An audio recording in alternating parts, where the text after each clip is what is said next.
receive a training stimulus from us is kind of not on the first thing on your mind.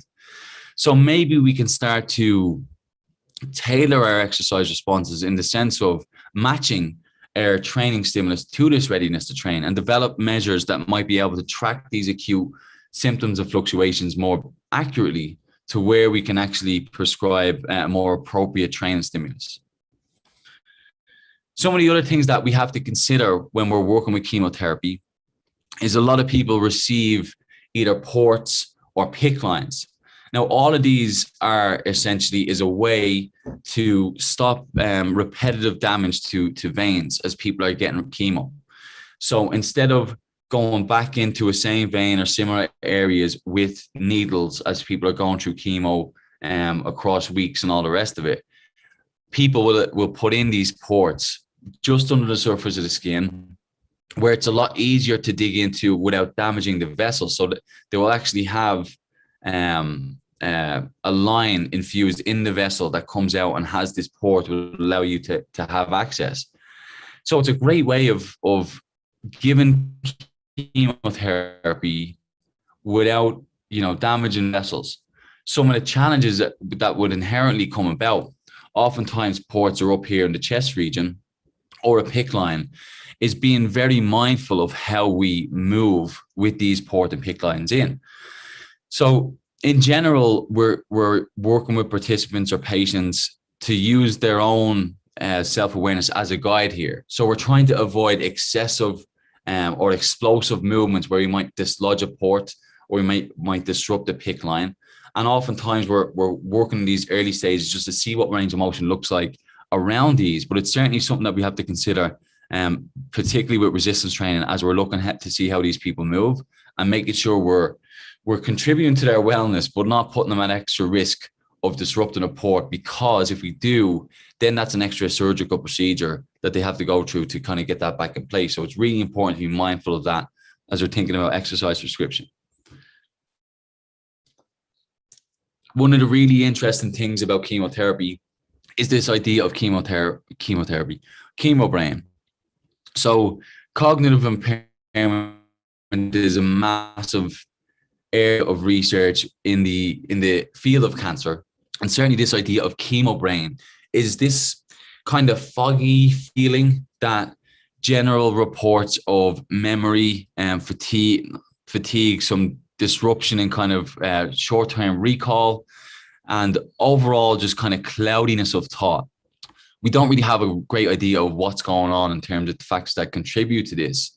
And oftentimes, while it might be at its height, its highest during chemo, it can last months and years after chemo's finished.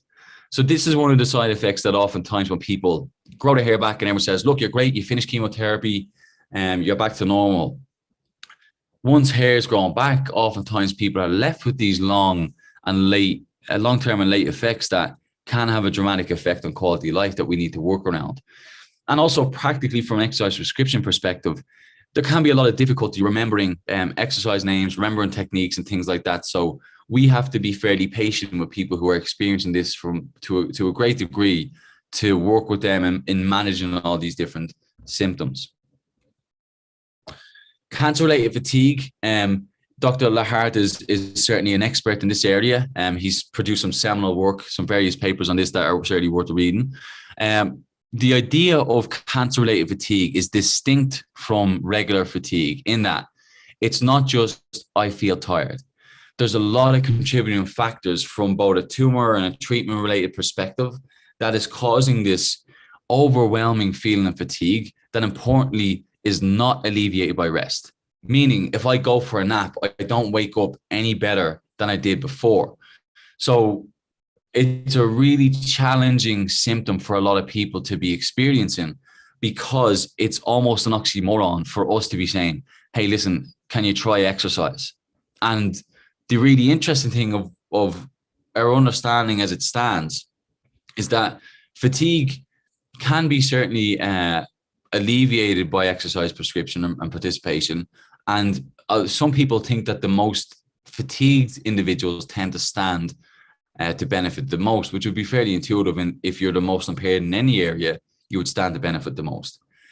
in my experience, I think the symptom cluster in terms of fatigue, as it maybe relates to depression and other symptoms, can be interrelated to where it can be challenging to actually get people to move consistently enough to reap the benefits. So it's a really interesting symptom that we do work with often and try to manage from a psychosocial perspective as people are coming into our trials. Body composition is a massive area of conversation in this space, and the changes in body composition will differ a lot based on the type of treatment you receive, the type of tumor you have, and your risk of either increasing fat mass, losing lean mass or muscle mass, or a combination of both. Oftentimes, these come with changes in bone mineral density too. In general, in spite of the treatments and the direction of change, the changes tend to be associated with both the dose and the length of treatment. So what types of treatments you're receiving? Are you receiving them with other agents or other types of treatments? How long you're on those treatments? And certainly in the context of breast cancer and others, if corticosteroids are administered, it can be difficult. It can exacerbate these changes and certainly difficult to reverse from a solely exercise perspective. Peripheral neuropathy is another really big one. Again, it depends on the type of chemo agent in particular. But when we talk about damage to peripheral nervous system, a lot of people will report tingling in the hands and feet, changes in balance and real difficulty gripping things. So from an exercise perspective, oftentimes we chat to them, and your idea is that you either accommodate the impairment or you challenge the impairment. So if you have experience with grip changes because of peripheral neuropathy, well, maybe using dumbbells overhead is not the best idea for that. So maybe we move someone to a safer movement in terms of a machine-based exercise. Or we challenge the impairment in terms of balance is often a symptom of peripheral neuropathy or consequence of peripheral neuropathy. So maybe we start to challenge that balance and see if we can see any improvements there. But if you have your nerves chemically damaged from chemotherapy, standing on one leg isn't going to do a whole lot to actually reverse those changes. Oftentimes, the biggest and quickest way to remove or ameliorate the magnitude of effects of peripheral neuropathy is reduce the dose and the length of treatment. So it's not a complete cessation, but people kind of back off the dose and back off the time on treatment to try and, buffer some of these side effects and get to a point where they're a manageable level. But what's really, really interesting, Kerry Winter-Stone is kind of one of the bigger names in our field for a lot of this work. She tracked a lot of women with breast cancer who had finished their treatment for years, averaging about 6 years over time, and looked at physical function and symptoms of peripheral neuropathy. And 6 years post, still saw evidence of both subjective indices of or measures of peripheral neuropathy, and certainly proportion of fallers more so than age-matched healthy related control. So this gives us another indication of these are kind of quote unquote silent impairments that when people grow their hair back and everyone's like, gee, you got treatment, you look good, all the rest of it. But they still have these late and long-term side effects that last years after treatment that are influencing both their activities of daily living and their quality of life that we need to try and manage from an exercise prescription perspective. So it's a really interesting thing to be working in that space. As I move through this, a lot of conversation is, well, muscle mass is associated with treatment toxicities and we need to increase mass. We need to do all these things with mass, which is a really cool perspective from a theoretical perspective. I want to introduce some challenges because a lot of people, when they're in this space, think of breast cancer relative to a lot of other cancers, the treatment isn't as burdensome. Whereas Sophie, Kirk, and Anne May have done some really interesting work in the area of metastatic colorectal cancer and looking at systemic changes in muscle mass as a consequence of treatment. So this is a really beautiful paper tracking changes in muscle mass as it relates to CAPOX-B for metastatic colorectal cancer is a really toxic treatment and associated with a lot of physical decline and all the rest of it. People would have received this intense CAPOX-B, and then based on the response to the tumor either gone on to a less intensive maintenance chemotherapy or just kind of gone on this watch and wait period. So they receiving no treatment and they're just observing changes. And then they would go back to cat box B as soon as they see some sort of disease progression. So what we're looking at is observation and maintenance in total group is our colors here, and changes across time as it relates to the point of time where they would have had these different treatments. So our initial cat box B, we see some decline in skeletal muscle mass, and this is indicated whether or not they have sarcopenia 2. Now, this is either people have either gone on to maintenance chemotherapy or they've started to receive observation of just watch and wait. We see this spontaneous recovery of skeletal muscle mass without exercise, more so just removing the toxic chemotherapy agents. And then as disease progression occurs, we go back on these, higher burden treatments, and we see an even greater loss still. So one of the things that I take from this is that we try to think we're magic in terms of exercise and changing skeletal muscle mass. And oftentimes it can be as simple as just removing the really toxic and burdensome treatments that can be the best thing in terms of alleviating some of these symptoms. So to me, one of the takeaways is that I think that the degree of muscle loss might be linked to how intense the treatment is, but also the potential reversibility in that if you're receiving these really intense treatments, there may not be a lot we can do to actually stop or slow this decline. Another really interesting thing, we screen from the rooftops in terms of everyone needs to exercise at the start of the diagnosis and exercise medicine and all the rest of it, which is cool. Lauren Capozzi and Nicole Koulos-Reed did this really interesting work in head and neck cancer. The treatment for head and neck cancer is, again, notoriously difficult, where people might receive chemotherapy once a week and then 5 days of radiation every week for 6 weeks. And oftentimes you can look at pretty extensive losses in muscle mass and things like that. So what's really interesting about this group is that they did a lifestyle intervention where they either participated in exercise immediately at the onset of a diagnosis or delayed that intervention until once they finished treatment. So what we're seeing here, the solid line is immediate exercise. The dashed line is delayed exercise. And we're looking at baseline, 12-week exercise program, and 24-week follow-up. So the changes we see here are basically on treatment changes. So whether or not you participate in an exercise program, there were now huge variation here, but similar changes in terms of loss of lean mass across time. And you're looking at about a 6 to 7 kilogram drop there. And whether or not you participate in exercise after, we're not seeing any sort of recovery there. And really importantly, in terms of a behavior change, attendance adoption type perspective, the challenges individuals had with actually getting to the exercise sessions was fairly profound, where we have lower attendance rates anyway in the area of exercise oncology, but 45% is pretty low for people who started their exercise program on treatment. Compare that to 60% of those who waited after treatment. So this brings up the conversation of, is it right, or is the timing right for everyone that started treatment?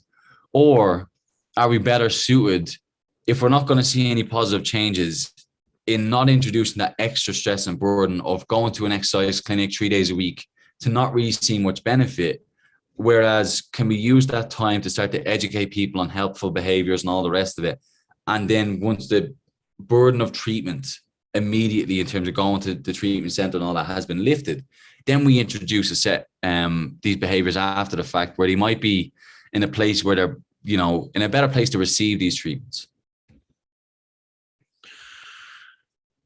So that's all I got for you as far as the chemotherapy stuff. I think it's a really interesting area in the field of cancer as we look to try and manage some of these side effects. What we're trying to do really is look at what side effects we can expect from chemotherapy and do whatever we can to buffer some of those side effects, some of which we could target, some of which we can't because exercise isn't magic.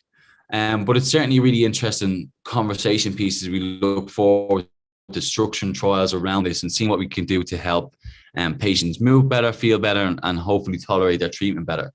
But that's all I got for you. I appreciate your attendance. And again, Big thanks to Dr. Lee and the WCEM crew for having me present. Look forward to taking any questions.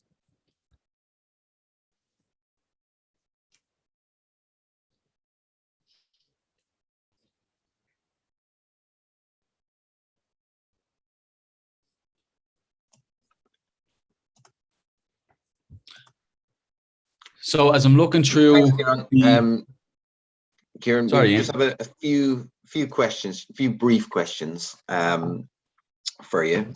So we've got so how would you increase lean mass in cancer patients? Is number one, and I think related to that, you can answer this one as well. So Ethan says, I have a prostate cancer patient's training with me, as weight training could trigger release of testosterone and worsen the cancer. What's your insight to training them? So first one on kind of lean mass cancer, and then the second one on this testosterone release in prostate cancer patients. Yeah, great question, BJ. The idea of trying to increase lean mass is basically what we're trying to do. And the field in general has done a terrible job at actually seeing changes. We see fairly blunted responses in lean mass. Some of that is due to tumor and treatment related factors and making it really challenging to actually increase lean mass in this population. Some of it is to do with the overall structure of the exercise program and being inappropriately designed to change lean mass. But certainly if you're thinking from a bigger picture perspective, if you're trying to change lean mass, resistance training would be indicated. And certainly having a structure that is incorporating progressive overload and complementing that with nutrition, which I think was your next question in terms of incorporating protein intake. There's no RDAs for specific to cancer that relate to, muscle waste and all the rest of it. We have got a couple of international working groups that have general recommendations of protein intake if people are in these kind of catabolic states. And they tend to be not too dissimilar than what you would recommend for people who are resistance training in general, in terms of, 1.5 grams per kilogram of body weight in terms of protein intake. Now that's really cool as far as like something I can put on paper, but it's tremendously difficult to get someone who is 87 receiving chemotherapy to consistently eat that level of protein every day. It can be really challenging to do, which is some of the rationale for doing supplementation as opposed to changing whole, lifestyle and diet and things like that. But in general, we haven't done a great job of seeing changes in lean mass. So it's certainly one of the biggest areas that we're trying to work in now. Ethan Wong, fantastic question about prostate cancer and testosterone. So for those who are new to this area, testosterone is a key driver of prostate cancer growth. So the primary treatment is androgen deprivation therapy, which either blocks the production of or the action of testosterone in these patients. And certainly the idea that resistance exercise and acute increase in testosterone could impact tumor growth and the disease is not an uncommon thought. I will say that there's been over 20 years, 15 years of evidence right now in terms of resistance training and prostate cancer, where we haven't really seen adverse effects in terms of tumor growth and all that. And some of that is we haven't had long enough data for it. But I would say that the acute spike in testosterone that you might see after an exercise session wouldn't be enough to keep it chronically elevated at a level that would drive tumor growth, in the sense of testosterone has to remain consistently elevated across time for months and years to see this growth. So having this spike every now and again, we don't really see that that's correlated, but it's certainly a concern for a lot of people. So I appreciate the question. Excellent. Thanks very much, Kieran, for that. That's excellent talk, and thanks very much for fielding those questions. Stacey has a question in the Q&A. So, Kieran, if you wouldn't mind, could you type an answer to that maybe? And we'll move on to Zachary Chaplow, who is a PhD student at Ohio State University. And is doing some great work around lifestyle interventions and behavior change in cancer patients. So thanks, Zach. Thanks, Ian. Yeah, so my talk is basically going to flow nicely after Kieran's wonderful introduction. He left me with a nice segue into behavior change. So we'll be focusing primarily on lifestyle interventions in this talk. So let me share my screen.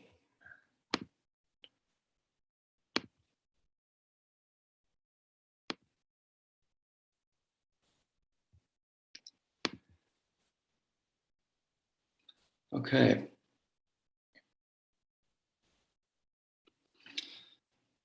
So as the title explains here, it's we're going to look at multimodal interventions. What's that referring to is not just exercise prescription, also dietary prescription, and also motivational influences of human behavior. So some counseling considerations as well.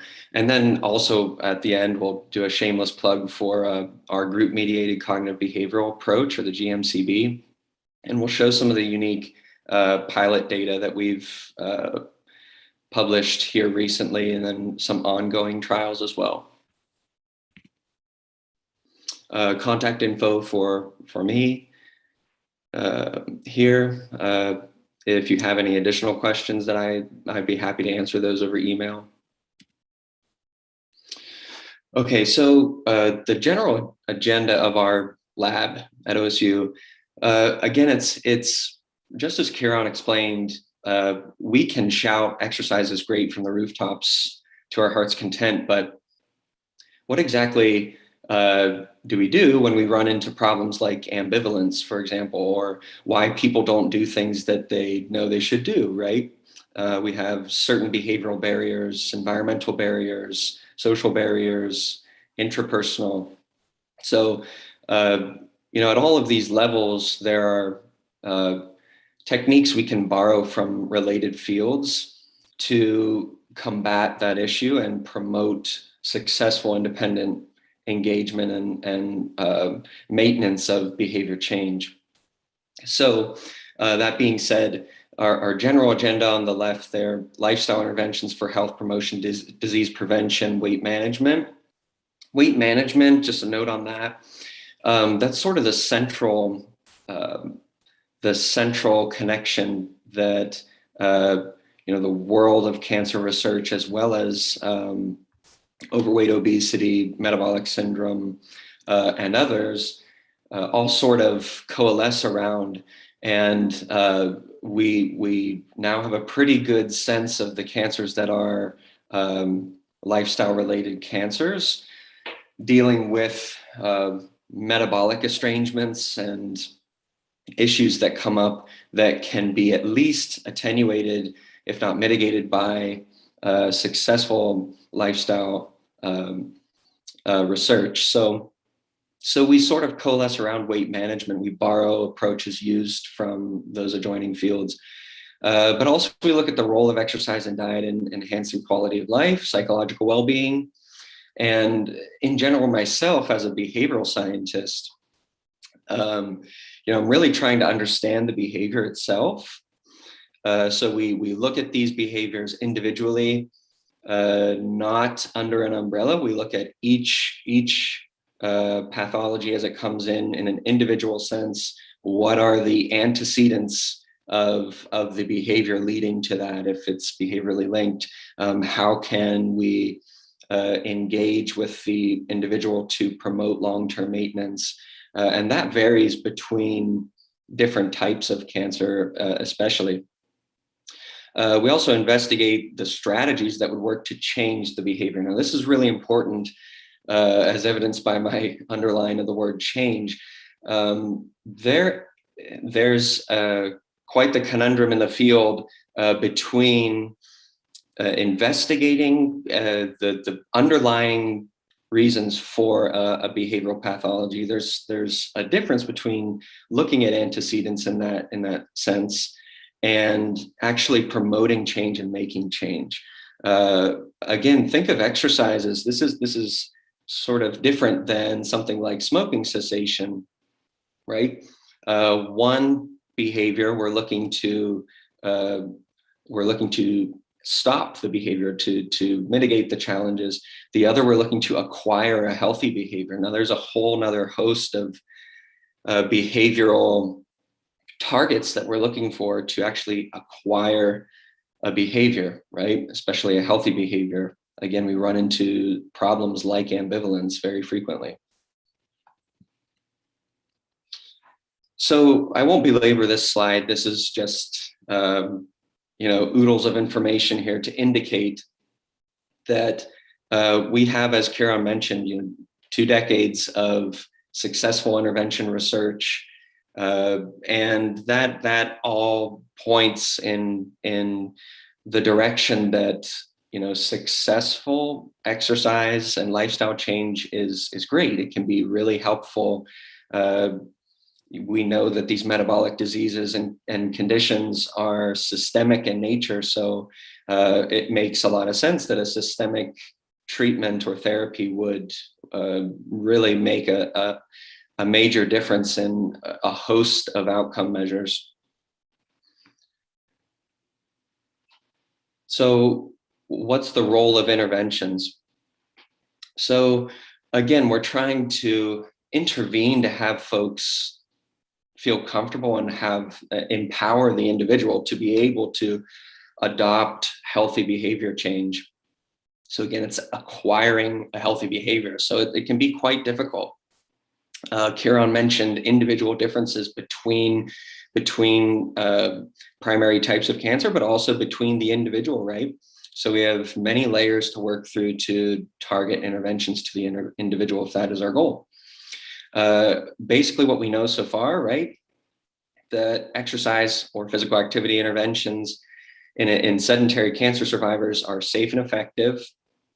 This is backed up by at least a decade of pretty substantial meta-analytic data. Now it depends on your measure of safety and effectiveness, but in general, very safe and effective, very low amount of adverse events. However, we have a really poor understanding of how to promote long-term exercise maintenance, behavioral maintenance. So sticking to the exercise that you started with.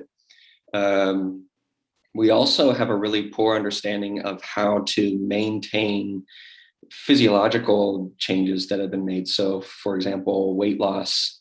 We're all familiar with the rebounding of body weight, but also, perhaps more importantly, lean mass, for example, it is the driver that moves the body. It's a hormonally active, metabolically active organ, right? So we have a really poor understanding of maintenance in general, I would say. So to solve that issue, theories of behavior change have been developed. That sounds good on paper. We're going to talk about here a difference between theory and a model. So a theory lays out targets, basically, right? It's a cohesive explanation describing specific causal relationships between constructs being latent variables that we assume our measures, our objective measures measure accurately and precisely, right? A theory would lay that out in a sense so we can understand how those constructs are related. However, a model really is a practical or a pragmatic approach to how to operationalize a theory, right? So keep that distinction in mind. It's muddied in the field quite frequently. Few takeaways from behavioral theory is theories and models specify the factors and, like I said, the target for the intervention. So for example, I'm sure many of us are familiar with self-efficacy through the work of Albert Bandura and other behaviorists, psychologists. That has shown to be a fairly movable target, right? In other words, we can make a great amount of change in that. We're not so great in sustaining that change, but we're working on it. Secondly, carefully, we have to look carefully at these theories and these models and actually select what targets we're looking to change. Some of them are changeable. Some are more inherent to the individual and their background or their environment, and they're not as changeable. So it's sort of chasing the rabbit around the track analogy with that. Thirdly, the behavior needs to be under the personal control. So this is agency. If a person literally doesn't have agency, they're not able to make that change themselves, or perhaps just as important, they don't perceive that they're able to make the change, then we can run into some issues if we're coming in looking to help them make the change. And then we should measure constructs frequently. This is before and after interventions, but frequently, probably more than pre-post, right? So we can actually begin to test the linkages between and not just associate constructs. Okay, so the next few slides I'll go through here sort of sequentially are the evolution of theory-based exercise interventions. And this applies to not just cancer, but also weight management research as a whole. So one of the first changes we really saw was an intention-based model, right? Moving to this multi-level dual process models. Intention was since the late 60s up through, I would say, mid 90s or so, the really positioned as the most proximal and most important, and therefore changeable construct in relation to ultimate behavior change.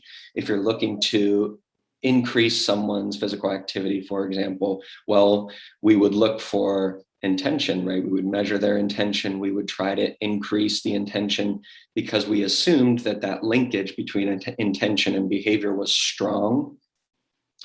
What we found is something that Ryan Rhodes has coined as the intention behavior gap hypothesis. So it's an interesting concept. What we see is it's not a one-to-one ratio. We can't increase intention by a certain magnitude and that magnitude is translated to the behavior change. There's certain processes that are now positioned theoretically between that once proximal antecedent intention and behavior. So there's several things in between. It changes based on the cancer that we're looking at, the behavior that we're looking at.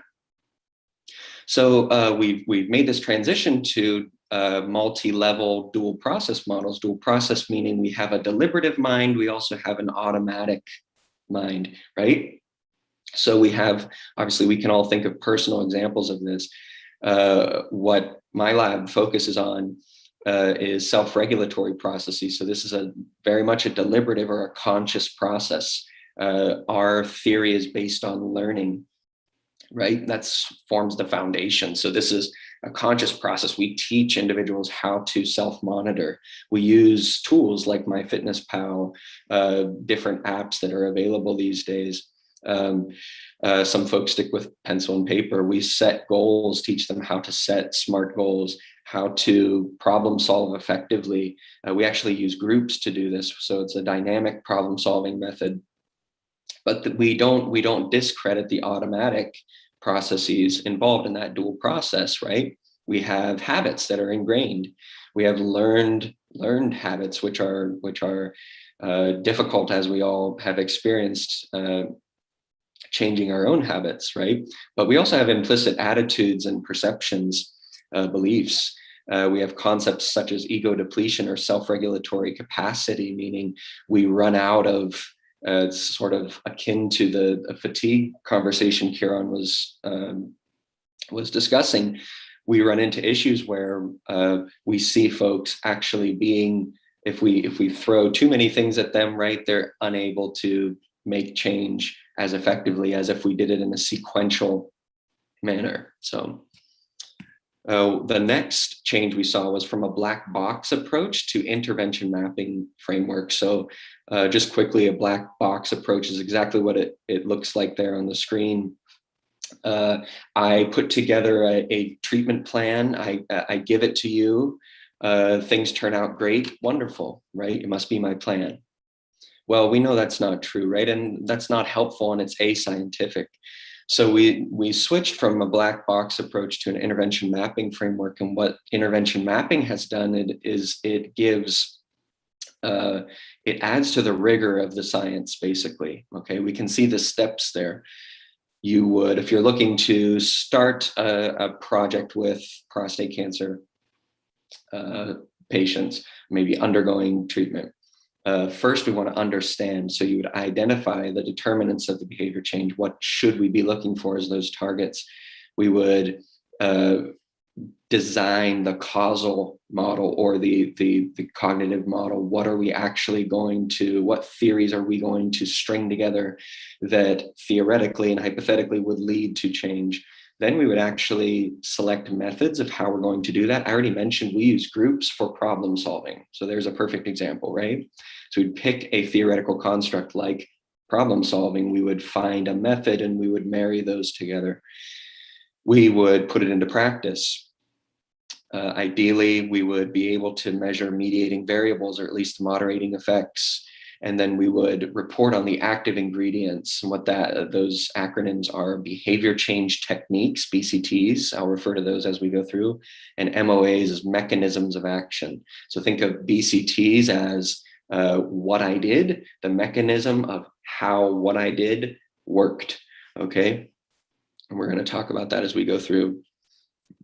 The next change here: general prescription to increasing personal sensitivity. So this is, Kieran, in the beginning of his talk, showed individual variation in heart rate. It's heart rate variability, right? We know that not everyone responds in the same manner to exercise. They don't respond in the same manner to diet. And perhaps there's a synergistic effect that between those two things that actually exacerbates that issue. So we want to make it as personal as possible, but when you're doing a large trial, that can be clunky and difficult, especially with our traditional randomized controlled trials. So what we've seen is a general prescription of exercise is good. Do this much exercise. Here's your low, here's your high, trying to fit in that range for the week. We've actually transitioned to being more personally sensitive. So again, Kieran brought up readiness to train. Okay, we have something called readiness to change. There's similar concepts in that they vary by day, they vary by condition, they vary by treatment point of the treatment, and they vary intrapersonally as well and interpersonally. So these are ways that we can make our behavioral prescription more personally relevant. We're obviously going to run into ambivalence and barriers as we go through. We have a unique way to deal with that, though, I will get to later. So one way to think of it is instead of saying, you must do this much exercise, right? You must work at this RPE level. Instead, ask, how can we get them to do as much as possible, make it enjoyable? How can we increase their perception and their belief that what they do is going to benefit them, or self-efficacy, and how can we make it more automatic or habitual, right, rather than conscious? Again, we run into the ego depletion situation. Okay, so really briefly here, this is just for your viewing pleasure, really, but this is just an overview of the state of the evidence in exercise outcomes. Okay, so these are exercise-only trials in cancer. Firstly, there's a behavioral marker there, behavior change techniques as active ingredients. We've seen that change. We know that it's not so much the theory anymore, it's the collection or the clustering of behavior change techniques. We actually borrow from multiple theories and we string together something that works for that, for those men with prostate cancer, for the head and neck patients that are HPV positive, right? It differs between pathologies, populations, individuals themselves. So, but also, most research has been done thus far, at least exercise only in breast and prostate, the overwhelming majority. We have some, awesome data from there, but also Kieran showed Lauren Capozzi and that group working with head and neck. So we actually just began a head and neck trial as well. We'll get to later. So we do see some change in this colorectal definitely as well. We've seen a change from aerobic exercise to at least the combination of aerobic and resistance. We're finally getting around to recognizing the systemic effects of resistance exercise in a positive sense, especially when coupled with dietary supplementation. We've seen small to moderate benefits in basically all of those objective measures of fitness, but also some psychosocial measures like fatigue, depression, and quality of life. Some limited evidence for bone health. Some great work has been done on particularly targeting bone health at Edith Cowan and others. Body composition, as Karen mentioned, it's coming around, but it's limited by the availability of good objective measures of body composition. Again, peripheral neuropathy, pain, sexual functioning is a big one that's understudied, cognitive function, sleep, etc. So other gaps exist in different populations, pre-surgical and end stage, obviously, because we've been in this initial efficacy phase of lifestyle intervention. So they've been sort of cherry picking the folks that can make it through rigorous exercise. So there's definitely a need for strategies to be able to engage with pre-surgical and end stage disease as well. So state of the evidence, weight loss. So the majority of trials in cancer at least achieve a 5% initial drop in body weight. This is not dissimilar from the general obese, overweight population studies as well. Somewhere between 5 and 10 is ideal around the 6-month mark. But again, there in red at the bottom, the issue that we're having is that the durability of the weight loss is unknown at this point. Let's put it that way. It's difficult to maintain that weight loss. So these are just an example of some contemporary research questions. Many of these I'm interested in and we look at in our lab. Obviously effectiveness, which interventions are going to improve fitness more than others, which are effective as far as adopting and maintaining the behavior of exercise independently of our control, right? Which can promote that long-term frequency and mode of contact. Karen brought this up as well. Should we engage at the beginning of treatment, during treatment, post-treatment? When is the best time to put this burden of cognitive behavior change in play? We're not quite sure about that. What theoretical bases, I should say, multiple bases, are associated with better outcomes, behavior change techniques, what collection of active ingredients. So these are all questions that are contemporary research questions.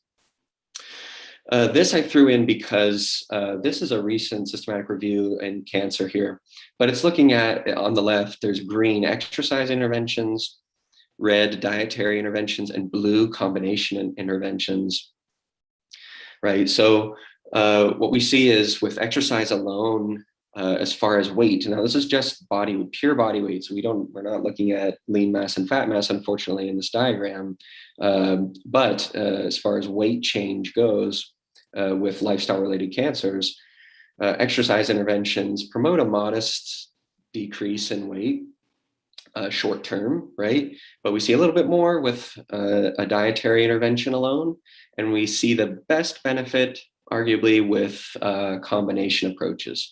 So again, structured exercise with dietary supplementation. Okay, so this is from Ryan Rhodes' group, again, the gentleman that coined the intention behavior gap hypothesis. Now, this was an attempt to look at what behavior change technique clusters actually promote change. It's really unique because typically we just go with the with the constructs that are in our theories of choice, right? So instead, this is a clustering of behavior change techniques from various theories combined. Okay, so we can see in 3 different time points, pre to post, pre to follow-up, and then post to follow-up, that one, overall at the top, they're theory-based, does seem to have a slight edge over a no stated theory. And this, again, a theory lays out those targets, right? So this makes sense. The behavior change technique clustering, though, is pretty interesting. We see goals and planning there at the top, all the way down to and looking at antecedents, identity, right, from psychology, regulation, covert learning. You can look through there and we see that in general, these numbers decrease or reverse almost, right? And if this is effect size measures, when we get from post to follow-up, right? They're all positive, at least moderate, medium effect size up to large effect size, drops down to small to moderate, and then actually reverses course post to follow-up. So that's this check mark, right? So ideally, we want to find combinations of behavior change techniques that individuals can sustain long-term. And this is the conclusion that I just stated. So the problem is these are not being sustained after the intervention concludes. So after I remove myself, right, the individuals are struggling to maintain change. Okay. Just a summary of limitations here. So we have a limited number of exercise and dietary or combined lifestyle interventions in cancer. There's methodological concerns, non-randomized, certain crossover designs that are iffy. There's unsophisticated exercise prescription. This is a big one. We're not looking at the principles of resistance training exercise, right? For example, overload, progression. They're not properly implemented in many cases. There's a limited use of objective measures such as DEXA to measure body composition, or CT or MRI, or functional measures, strength measures. There's a lot of self-report. So there's a big focus on informational models. If we just give people the information and teach them how to exercise, how to change their diet, they'll do it, right? But we know that that's not the case. And so we need to focus on these methods of changing behavior, again, acquiring behavior. And there's a lack of systematic development and testing overall of theories themselves, I should say, the linkages between those behavior change techniques. It's typically still the black box approach in many, many cases. Okay, so what do we do? I'll just go through this briefly here. So this is the GMCB. It's group-mediated cognitive behavioral lifestyle intervention. So notice this Venn diagram here. We reside at the center of a personalized exercise and dietary prescription, cognitive behavioral self-regulatory skill counseling, as I mentioned, but also we use groups, right?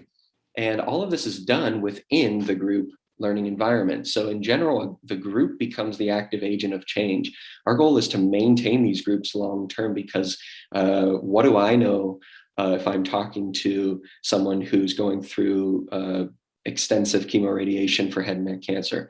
I can give them what I know. I can give them the resources available. I can facilitate, but really their group members, their peers, and others that are like them are going to form the active agent of change, short-term and long-term. We adopt social cognitive theory, right? This is a derivation of it, positioning self-regulation as the most proximal antecedent. If you recall, I mentioned intention previously was positioned at this place. So self-regulation now gives us more of an active component. We focus on self-regulation. You can do self-regulation. It's very hard for someone to set their intention. So this is something that we believe is more adaptive toward changing behavior.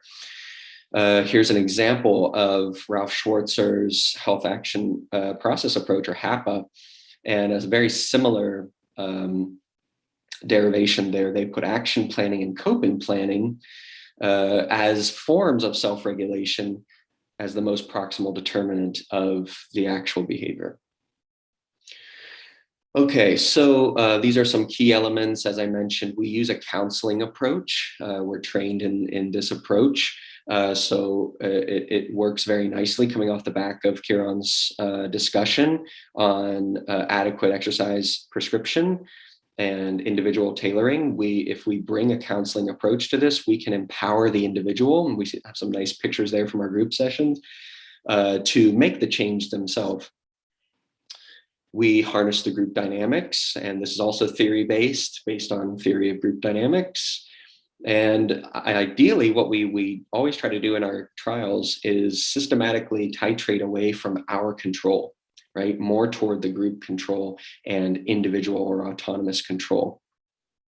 This slow titration actually allows folks to practice and master these skills. This is what we do. We teach them, these are our self-regulatory skills. We teach them a toolbox of self-regulatory skills. You can think of self-monitoring as your hammer, goal setting as your wrench, overcoming barriers as your screwdriver, right? These are tools. These are tools. Not each one of these is used all of the time. They are used in times when we need to use each tool. If someone has mastered self-monitoring, tracking of their food and diet behavior, we can move on to goal setting, and we focus on that.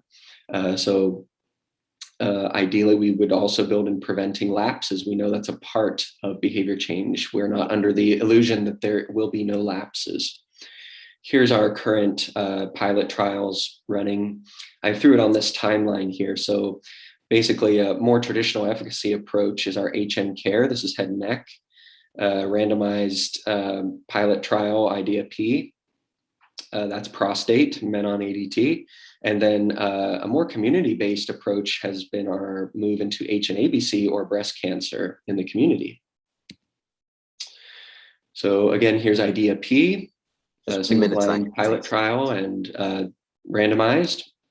Just some quick 3-month trial. Quick results, I just wanted to point out, check out the effect sizes, small sample size, but again, this is randomized, so we at least have a usual care. And we can see those large effects for physical function. We can see some good effects for change in resistance exercise. Now this 3-month, 1.78 Cohen-D measure there actually indicates totally independent exercise. So they actually completely maintained their resistance exercise, even with no intervention from our end. There's some body weight, good changes in body weight and fat mass and fat percent. Zach, yeah. Just 1 minute, Zach. Thank you. Can you hear me? Yeah. Yeah, sorry, just 1 minute left. Thank you. Yep. Cheers. Sorry.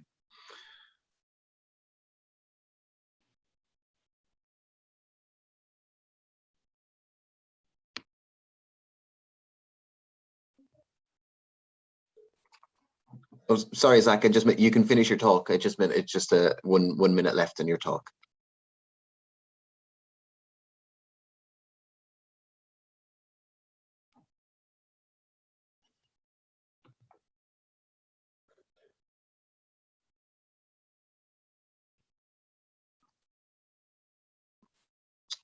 Can you unmute? Oh, okay.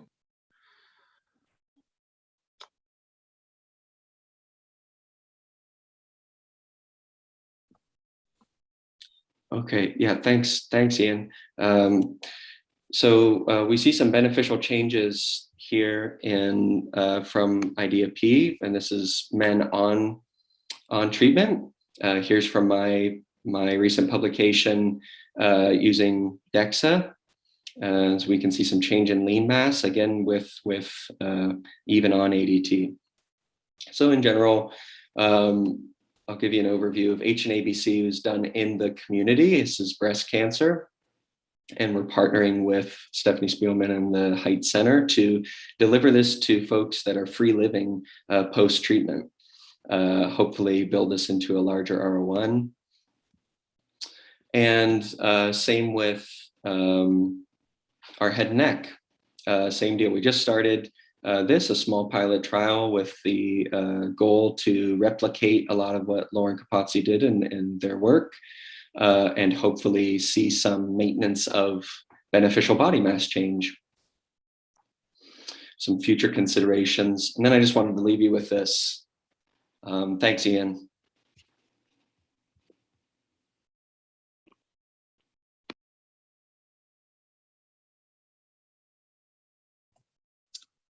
Excellent. Thanks very much for that talk, Zach. That's excellent. Just, I guess, in the interest of time, we do have a question from Dr. Kieran, but I wonder, Zach, if you could answer that in the chat, if that's okay.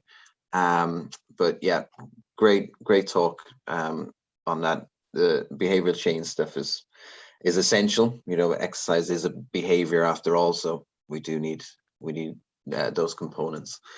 Excellent. So for the remaining parts of the session, I'm going to talk about exercise and obesity in breast cancer. So I'm just going to share my screen.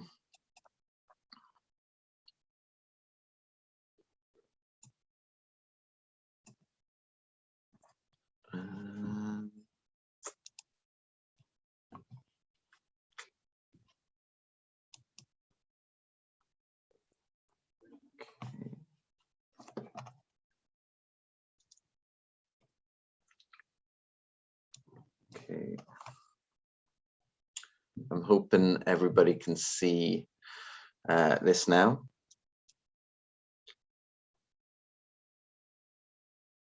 Perfect. Can everybody see my screen? I can't seem to. I seem to just see myself.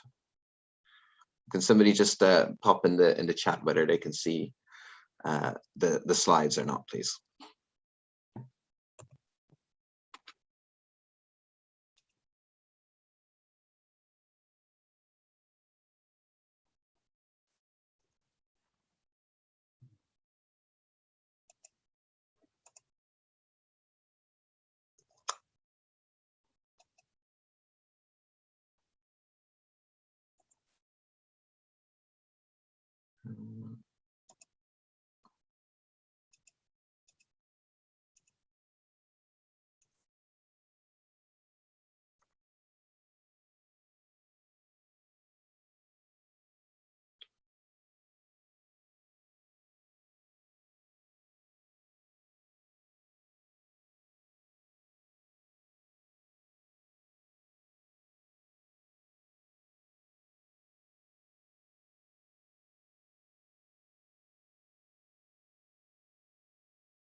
Sorry, all technical issue. I was unmuted there.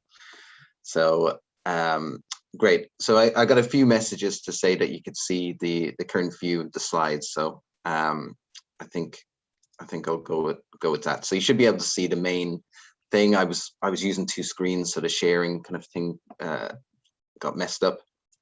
But as I said, I'll talk to you about exercise and obesity and postmenopausal breast cancer.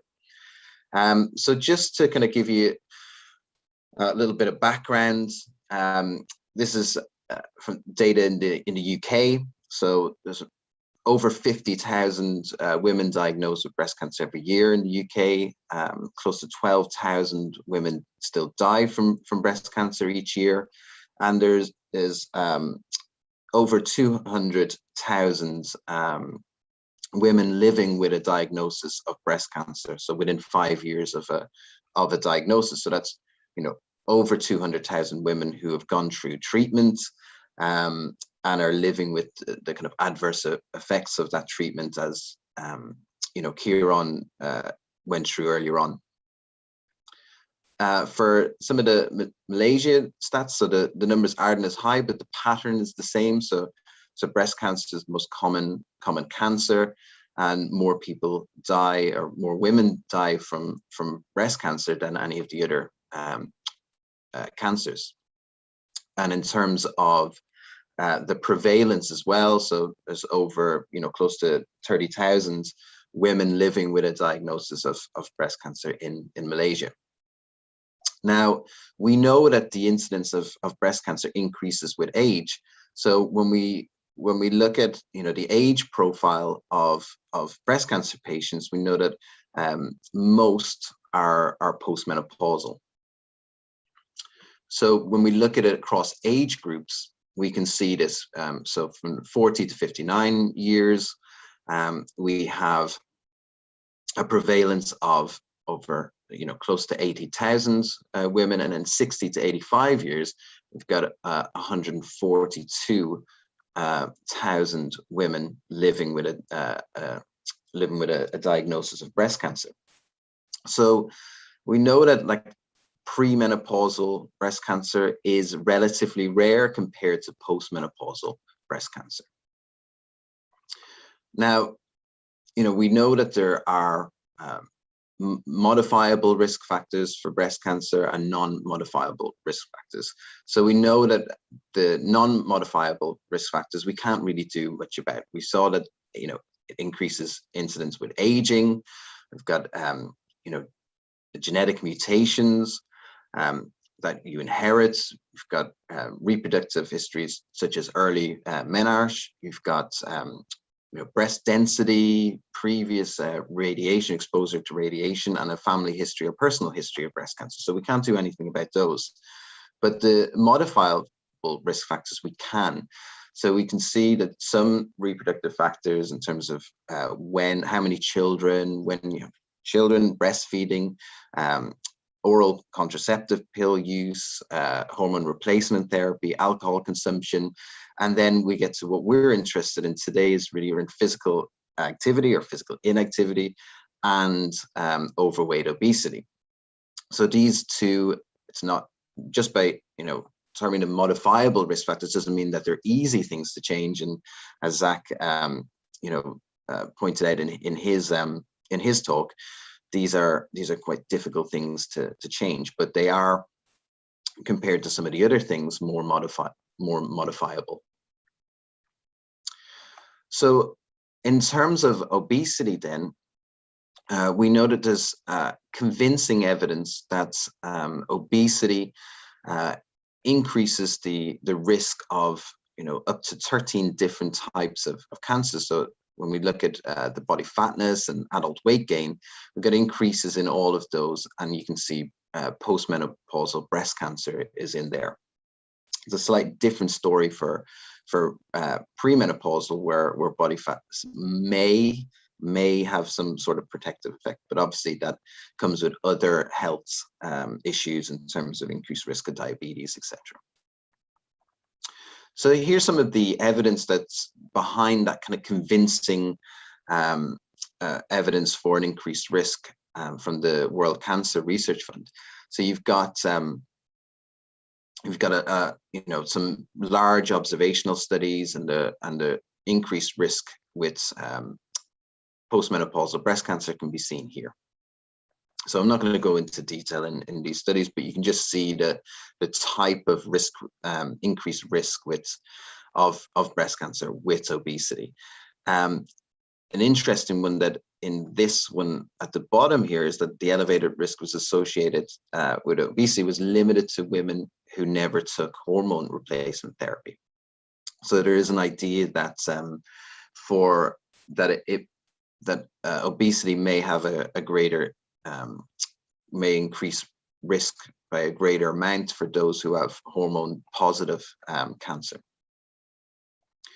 Now, the issue then, in terms of, we know that there's a link between obesity and postmenopausal breast cancer risk, but the problem really is that in society, the prevalence of obesity is getting larger. So we can see here in women that are 55 to 64, we can see that obesity and overweight, the predominant, they're the predominant population here.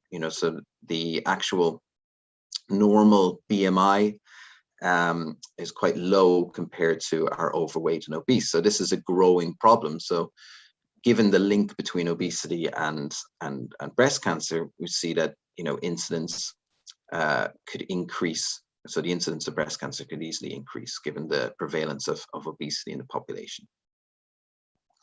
So how about for when cancer patients are diagnosed, and at the point of diagnosis they are also obese and postmenopausal. So we can see here that survival and disease-free survival and overall survival is lower in those who are overweight and obese compared to normal weight, and we'll be using BMI for this. And there's a 49% higher risk of dying from cancer with those who are also obese.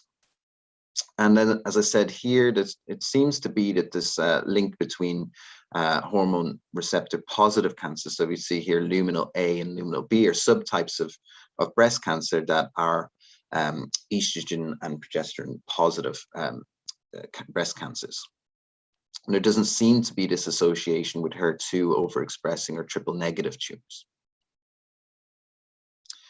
But it's not all about survival. It's also about aspects of quality of life and adverse effects with treatment. So we know that obesity is also associated with increase in surgical complications, less favorable cosmetic outcomes with breast conservation surgery.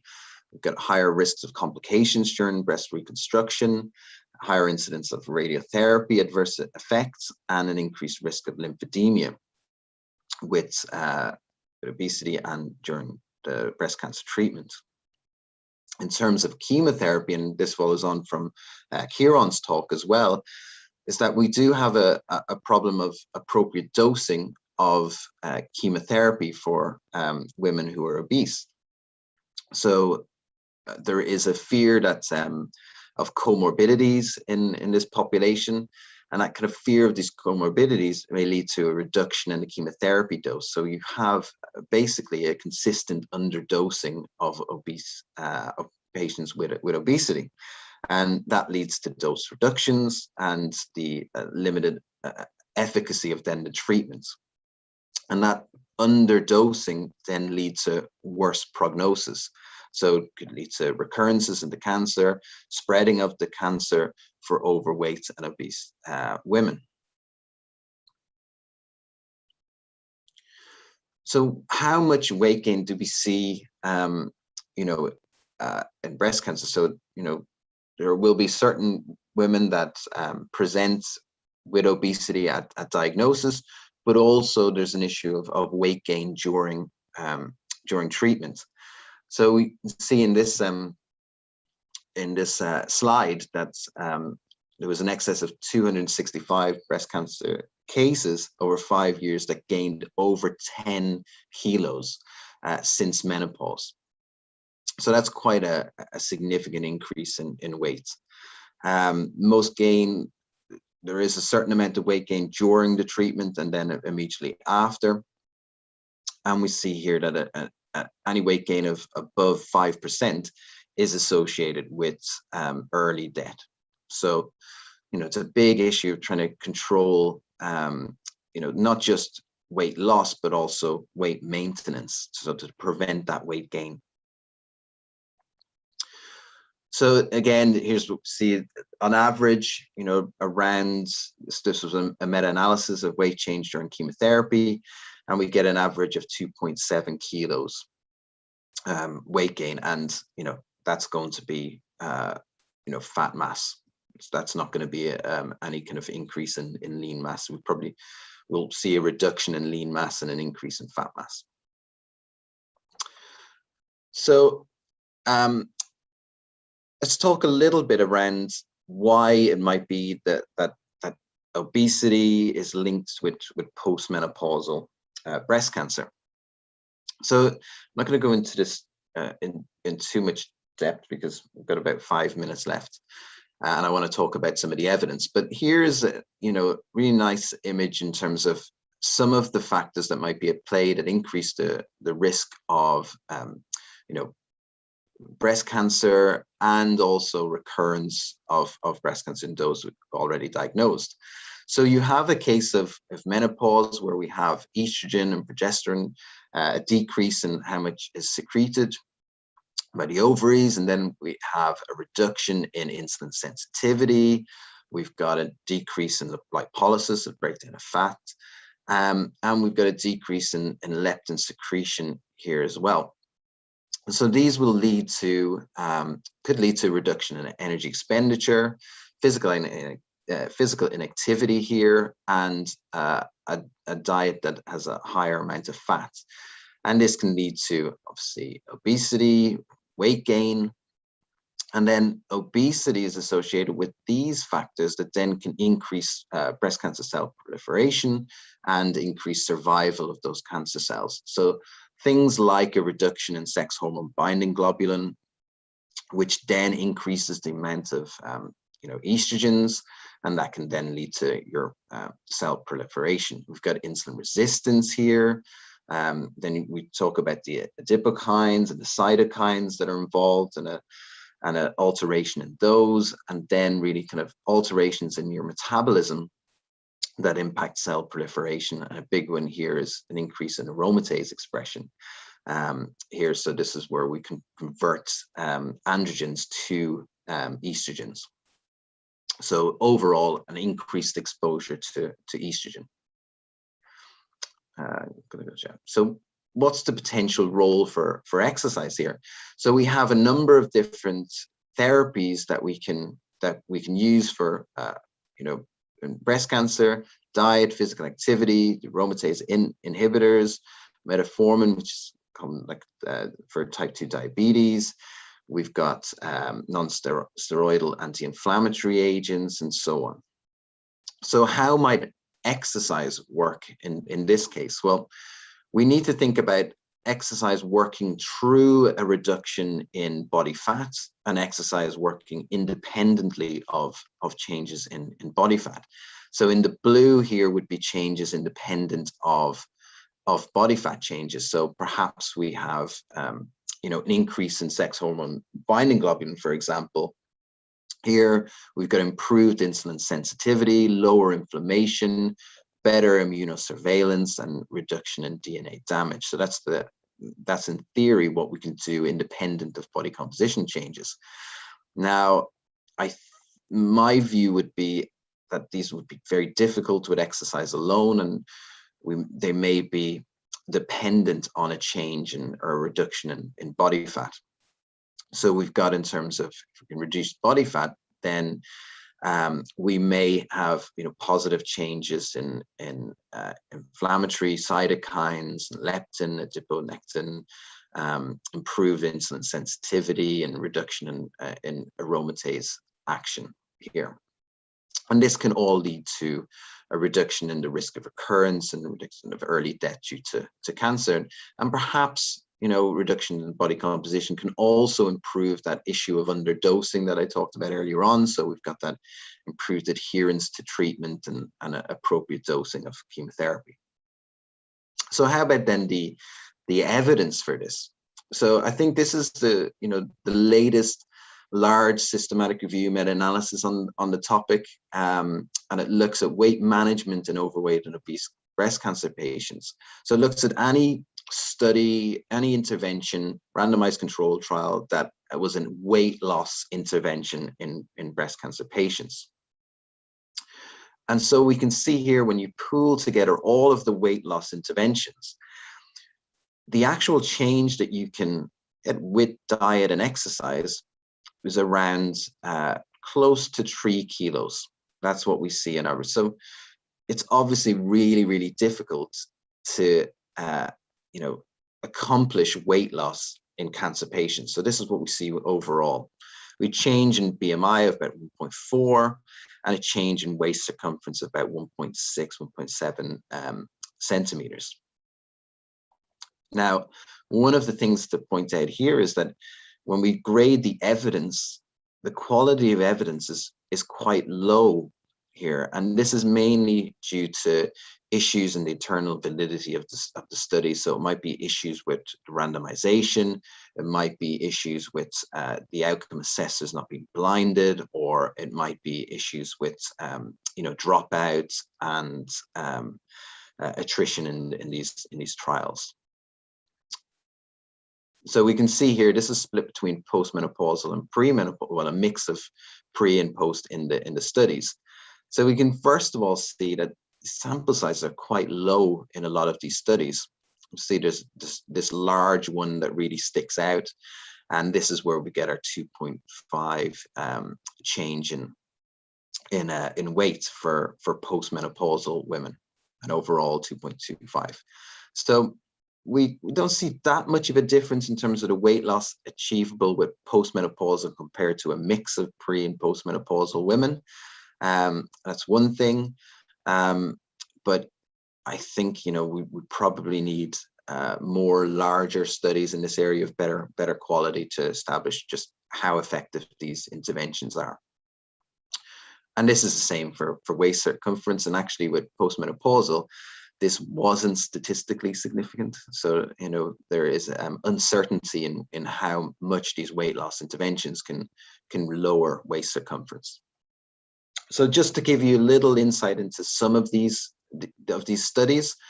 So this was the large study, the RENEW trial in 641 postmenopausal women. This was, so this looked at kind of changes in perceived function as its primary outcome. That's important because the weight loss was a secondary aim. So it was powered based on physical function rather than weight loss. It was a telephone counseling intervention, so diet and exercise over the advice over the telephone. They tried to achieve a 10% weight loss, and they tried to restrict saturated fat to only less than 10% of their overall energy intake. The exercise, 30 minutes daily exercise, are very close to recommended kind of guidelines for the general population, and just 15 minutes of strength training there. And they just managed to, achieve 2 kilos of weight loss with that one. Again, the energy trial, so whereas the RENEW trial was postmenopausal women not diagnosed with breast cancer, this was diagnosed with breast cancer, a large one. 7% weight loss at 2 years. That's what their goal was. And they tried to look at a 500 to 1,000 calorie reduction or deficit per day, and an average of 60 minutes of exercise. The control group received quite a lot of information in this study. So they got some individual diet counseling at baseline, and then 6 months, and some guidelines and some telephone calls. So, the intervention was just a more intensive weight loss intervention, where you could argue that the controls still received some sort of intervention. So this is what they found overall in the study. So you can see the kind of weight changes here, and in the intervention. So from 85 at baseline down to 80, and then they really just kind of maintained that weight loss at over the 2 years with a slight increase, whereas the control group really just kind of maintained the same weight throughout. So they managed to achieve up to 6% reduction in the intervention. So that's not too bad. And this is when we see the proportion of participants who lost 5% or 10% of their initial weight. So you can see here that in the intervention in the blue, that nearly 60% lost 5% of their initial weight at 1 year. That dropped to just below 50%, losing 5%. And then you've got these really, the big losers, the ones that lost the most amount of weight here, so about 30%, losing 10% after 12 months, and then about 20% losing 10% after 2 years. So it's very much all the same. This is, I just wanted to highlight just before I finish in terms of our own Dr. Fairman's work. This was a really nice review on resistance training effects on lean mass. And there was a question earlier on in the group about exercise and lean mass. And this is a really lovely demonstration of just how difficult it is to increase lean mass in cancer patients during their treatment. So with mostly breast and prostate cancer, there was just less than a kilo increase, and this actually wasn't statistically significant during treatment.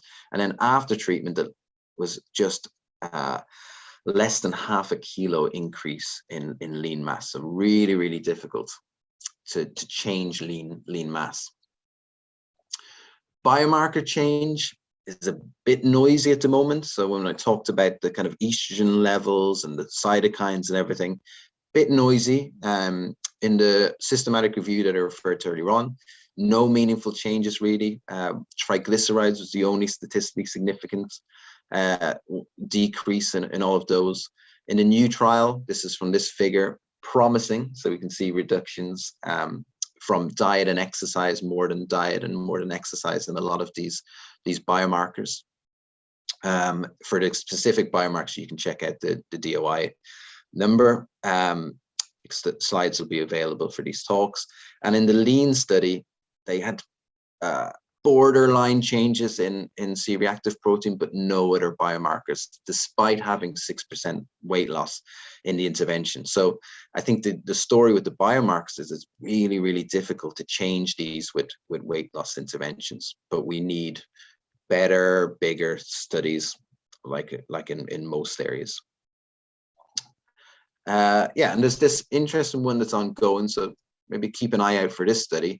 This is a study of over 3,000 patients, the Be Well study, and it's looking at 10 years, and it's looking at recurrent disease-free survival as its main outcome. So that will be really interesting to see the outcomes of these. And that's me done, really. That's the, in terms of a conclusion, we've got, lower disease-free and overall survival in postmenopausal women with breast cancer who are overweight and obese. We have a risk of treatment-related adverse events with obesity, and this under dosing of chemotherapy for cancer patients who are obese.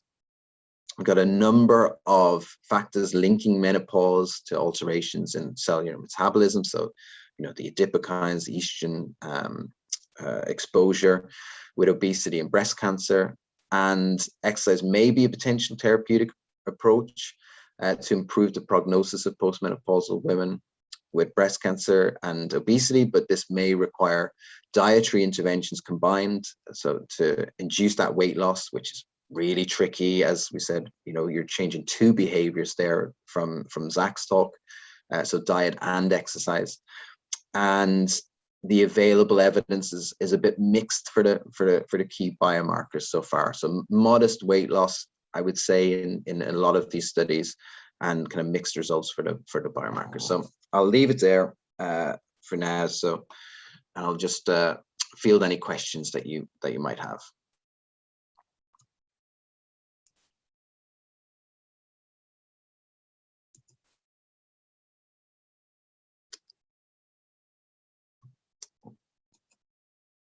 Great. Okay, so we've got one question. Do you have the average body fat percentage of breast cancer patients? Is that referring to a specific study or just overall? Because that's going to be, there's going to be wide variation in that. As we saw from the kind of BMI data, there's quite a lot, would be categorized as overweight, obese when they're diagnosed. So don't have the kind of average body fat percentage of breast cancer patients overall with that one now.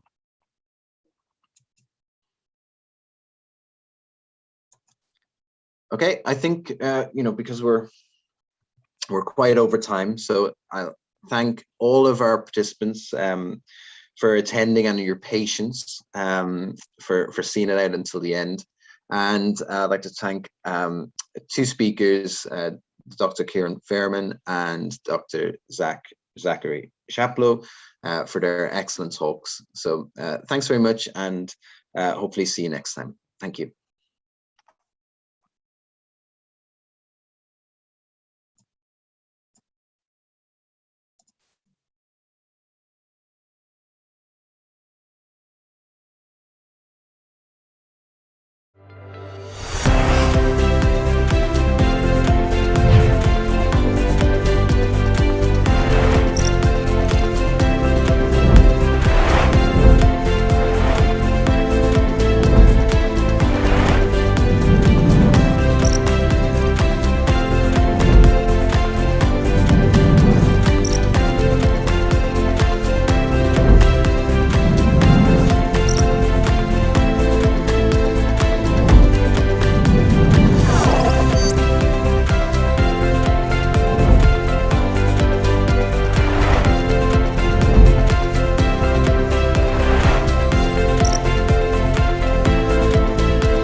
Pick up your feet and don't stop running. Lift up your heavy limbs to the sky. I hear your heart beating ever so fast. Don't you dare let it stop. And all the nation together as one, fighting for a brighter future, inspiring all the new generation. Here is where we stand. So just keep moving and don't stop for anyone or anything. Just stay strong. Your life is your own now, so just keep moving.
Recording stopped. So just keep moving and don't stop for anyone or anything. Just stay strong. Your life is yours now, so just keep moving.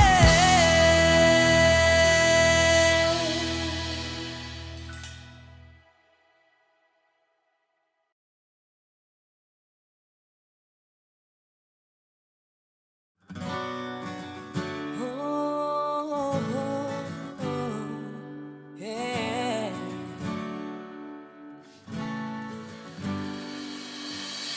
Pick up your feet and don't stop running. Lift up your heavy limbs to the sky. I hear your heart beating ever so fast. Don't you dare let it stop. And all the nation together as one, fighting for a brighter future, inspiring all the new generation. Here is where we stand.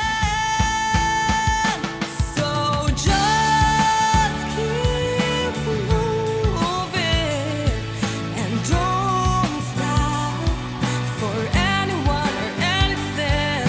Just stay strong. Your life is your own now, so just keep moving. Oh,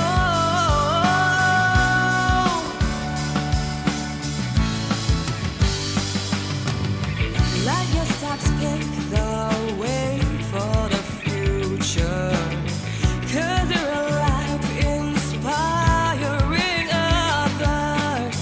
Don't you lose your hopes due to hurt and loneliness. 'Cause there's always another way. And all the nation together as one, fighting for a brighter future. Gathering all our brothers in arms, here we will stand tall.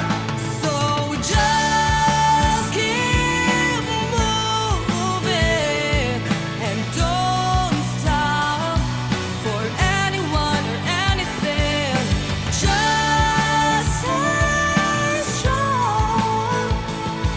Your life is your own now, so just keep moving.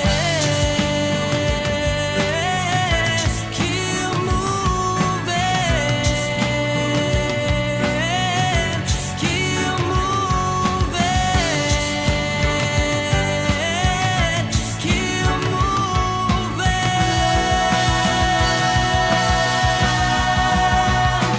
So just keep moving and don't stop for anyone or anything.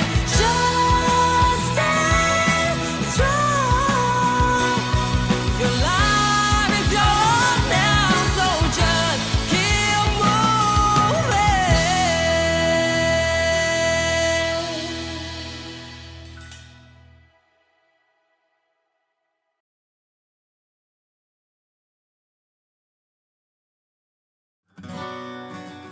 Oh, yeah.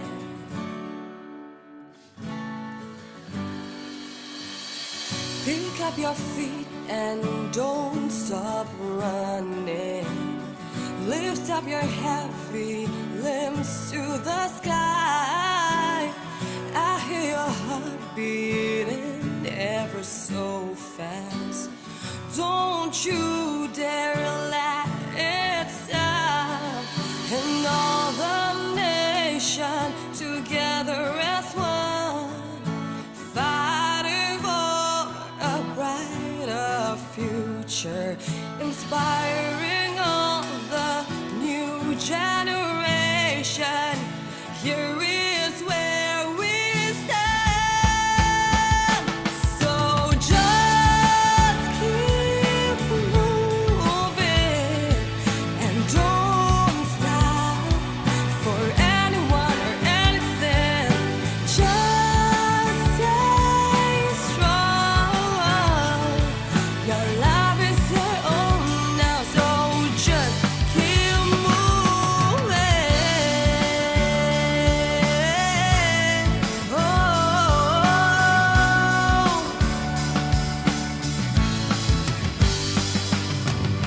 let your steps pave the way for the future. 'Cause you're alive, inspiring others. Don't you lose your hopes due to hurt and loneliness. 'Cause there's always another way. And all the nation together as one, fighting for a brighter future. Gathering all our brothers in arms, here we will stand tall. So just keep moving and don't stop for anyone or anything. Just stay strong. Your life is your own now, so just keep moving. Just keep moving. Just keep moving. Just keep moving. So just keep moving and don't stop for anyone or anything. Just stay strong. Your life is yours now, so just keep moving.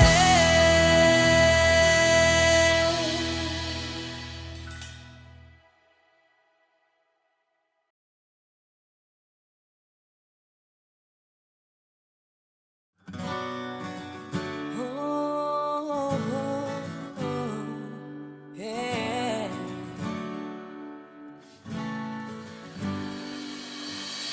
Pick up your feet and don't stop running. Lift up your heavy limbs to the sky. I hear your heart beating ever so fast. Don't you dare let it stop.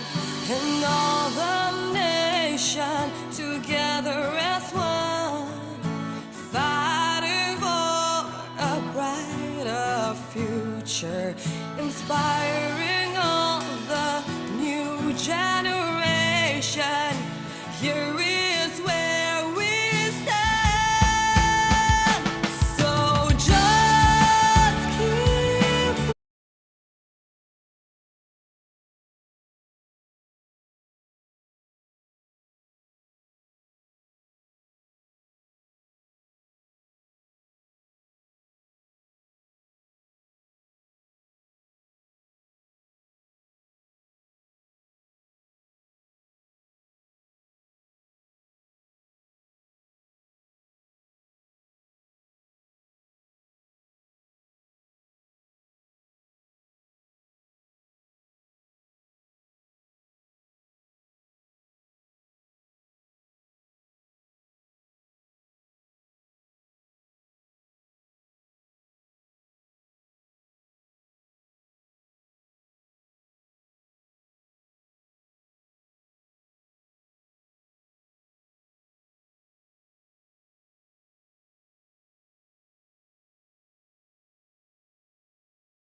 Pick up your feet and don't stop running.